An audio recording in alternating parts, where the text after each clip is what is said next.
大家知唔知道？而家啲外賣平台競爭係大到原價100蚊嘅嘢，用完券之後50蚊就可以買到啦，而且份量一啲都冇少喎。嗱，同大家講下，頭先某團嗰間餐廳幾多錢？1嚿水咯。之後我哋再去邊度睇啊？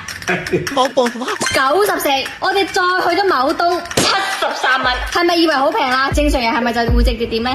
錯，我哋兩個分開咗2個賬號嚟點，最後我落單11蚊，爹哋46蚊，11蚊加46蚊，57蚊就可以買到咗2個湯，一個肉夾饃，2斤醬大骨。我哋整多杯奶茶啊嘛先。喂，某東我而家一杯6蚊喎。我呢個係某寶，一杯7蚊，但係會差3蚊起送喎。哇，我某東直接係一杯16蚊喎。2杯24蚊喎，只能夠分開點喎。哦，我2杯係20蚊。你支付完，你再入去睇下，仲有冇呢個券？唔得咯喎，16蚊喎應該。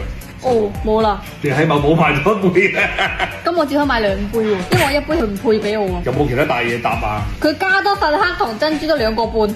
我仲想唔好字。 3杯奶茶原價係16係成。牛奶。3杯奶原價係16乘3，你幾多54蚊。啊，54蚊。我哋就計平時某團會俾我哋6蚊券啦，咁即係48蚊。但係我哋而家3杯奶茶只需要用20加7。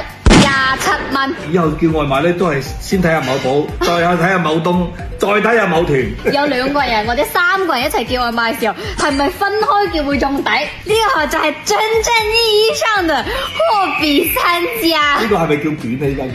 係啊，希望各位商家繼續捲起來。